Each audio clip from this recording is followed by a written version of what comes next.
Do you have a problem of rushing from the top of your swing? You're like most golfers if you do. But it isn't as straightforward as just saying slow down, because usually that leads to other problems because you start thinking about positions too much. That's what we're going to cover right now. You cannot think about too many things. Really, as humans, we're kind of dumb.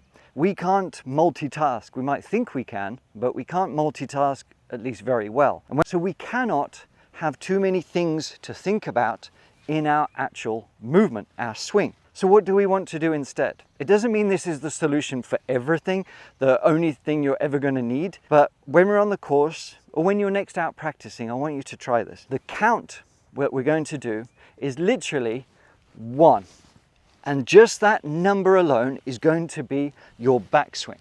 The purpose of the count is to help you focus and dial in to the swing sequence. That's what we're after, a reliable swing sequence, not positions. So number 1 is going to really just cover our entire backswing. That's it. So I'm not going to give you a specific backswing lesson here. All I want you to do is find a movement, a feel that as you say the words 1, you're going to start your movement. I don't want it to be a snatchy takeaway. I don't want you to worry about hinging too earlier.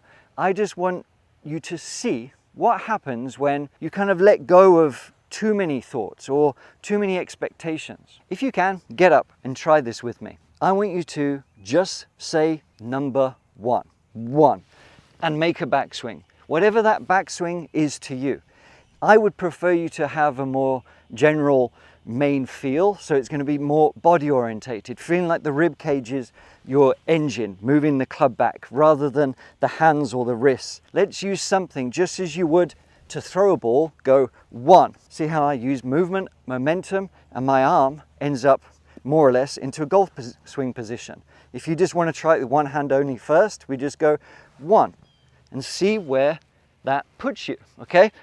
And that's it. And we're going to piece all this together and it's going to make sense in a moment. But just rehearse that a few times. Stand over a ball, imaginary ball, and just go 1 and see what happens, okay?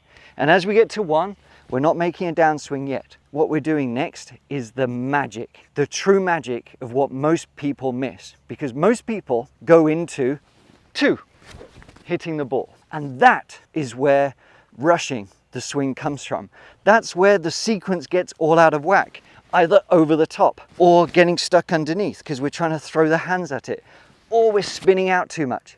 We're too eager to get to number 2, to hit the ball. It happens too quickly. And what we're trying to accomplish here is to develop a moment of time that feels longer than it actually is. And just by saying this makes all the difference. It's all about the transition, not anything specific, because a few things have to happen and I've got other lessons that can help it. But I want you to just have the goal of saying in your mind 2. And what that's going to do, because we make the backswing at number 1. 2 is my, not top of the swing, it is my transition. It is my intention to move my swing energy from going this way back towards, well, the ball and then the target, so we can move on to number 3, and we'll get to that in a second. So the number 2, the purpose of it is to apply some brakes to the backswing, to allow that transition and to make sure that we initiate the sequence, change gears if you will, to move back down towards the ball. Now there are a few things that are going to help facilitate this, and that's going to feel like we actually apply a little bit of pressure into the ground, a little bit more with the feet. When we get to the top of the swing, you can even apply some pressure into the heels to make sure that we are planting the feet. And this happens in a split second where we're just getting to the top of the swing, but before we actually complete our backswing, I want you to say 2.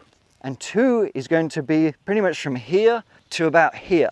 It is this moment of time where we're changing direction. And just to reiterate, this isn't about the specifics of exactly what to do in the transition. I've got other lessons on that.